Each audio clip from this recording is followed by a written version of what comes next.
ನೂತನ ಸಂಸತ್ ಭವನದಲ್ಲಿ ದೇಶವೇ ಬೆಚ್ಚಿ ಬೀಳುವಂತಹ ಭಾರೀ ಭದ್ರತಾ ಲೋಪ ನಡೆದು ಹೋಗಿದೆ. ಲೋಕಸಭೆ ಆವರಣದಲ್ಲಿ ಯುವಕರಿಬ್ಬರು ಮಾಡಿದ ದಾಂಧಲೆ ಕೋಲಾಹಲವನ್ನೇ ಸೃಷ್ಟಿಸಿದೆ. ಅಷ್ಟಕ್ಕೂ ಇದೊಂದು ಪಕ್ಕಾ ಪ್ಲಾನ್ ಅನ್ನೋದು ಇದೀಗ ಬಟಾಬಯಲಾಗಿದೆ.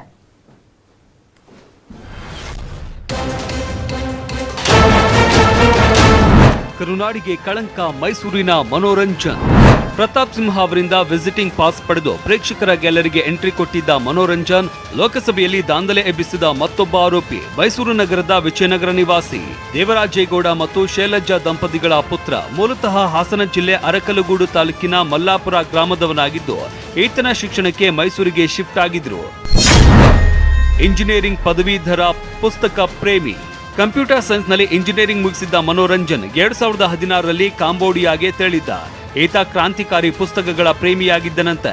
ಪೊಲೀಸ್ ಪರಿಶೀಲನೆ ವೇಳೆ ಈತನ ಮನೆಯಲ್ಲಿ ಹಲವಾರು ಐತಿಹಾಸಿಕ ಪುಸ್ತಕಗಳು ಪತ್ತೆಯಾಗಿವೆ.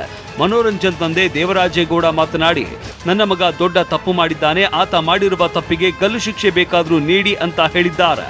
ತಾಯಿ ಶೈಲಜಾ ಮಾತನಾಡಿ, 2 ದಿನಗಳ ಹಿಂದೆ ಬೆಂಗಳೂರಿಗೆ ಹೋಗ್ತೇನೆ ಎಂದಿದ್ದ. ಅವನು ಈ ರೀತಿ ಮಾಡಿದ್ದಾನೆ ಅಂತ ಟಿವಿ ನೋಡಿದಾಗಲೇ ನಮಗೆ ಗೊತ್ತಾಗಿದ್ದು ಅಂತ ಹೇಳಿದ್ದಾರೆ.